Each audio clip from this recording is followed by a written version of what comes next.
Alors, jouer et vendre, ça va ensemble. Oui, mon colonel, les deux. Pourquoi ça va ensemble? C'est même pas que ça va ensemble, c'est que ça devrait être la même chose, en fait. Et plus tu veux être bon dans la vente, et plus il faut que tu te débrouilles pour qu'en fait, vendre, ce soit jouer. À tous les niveaux, d'ailleurs. Que ce soit avec toi-même, avec le prospect, avec ce que tu apprends, avec les conneries que tu fais. Ta question, elle va même pas assez loin. C'est même pas jouer et vendre, ça va ensemble. En fait, ça devrait être le même mot. Et d'ailleurs, pour moi, si j'avais qu'un truc à te dire, tu vois, si je devais mourir demain et donner un bon conseil sur la vente, ce que je ferais probablement, peut-être dans mon dernier souffle, tellement je suis amoureux moi de tous ces trucs-là, de la vente en général, parce que c'est de loin pour moi le métier le plus intéressant qui existe pour 50 milliards de raisons. Pour moi, si j'avais qu'une seule chose à dire, en fait, je copierais les meilleurs mecs dans ce domaine. Et qu'est-ce qu'ils font? En fait, ils jouent tout le temps, les mecs. Tout le temps. Ils jouent. Ils jouent quand ils se trompent, ils jouent quand ils font des erreurs, ils réessayent. Ils jouent parce qu'ils testent des trucs qui sont pratiquement impossibles. Et en fait, ils sont tout le temps en train de jouer. Ils jouent avec eux-mêmes pour savoir s'ils sont capables de faire des choses.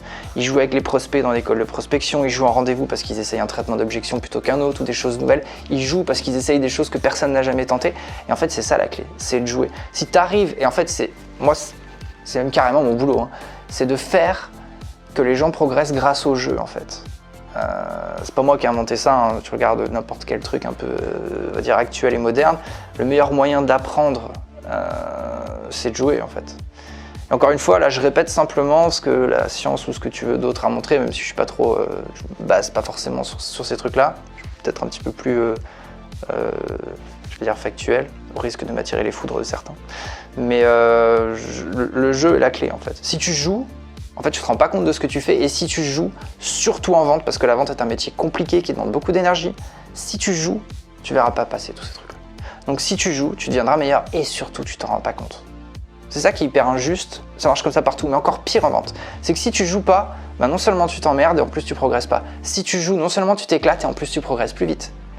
Et je n'ai jamais vu un domaine dans lequel la différence se faisait aussi rapidement entre un mec qui sait apprendre et un mec qui ne sait pas apprendre qu'en vente. Tu donnes 2 mois à quelqu'un, tu le fais partir du même niveau, tu prends le premier, tu prends le deuxième, tu fais au bout de 2 mois, il y a 10 mondes d'écart. Il y a des mecs en vente qui sont capables de progresser en quelques mois, comme d'autres le feraient même pas en 30 ans. C'est lié à ça. Et ça va se chercher, c'est pas inné.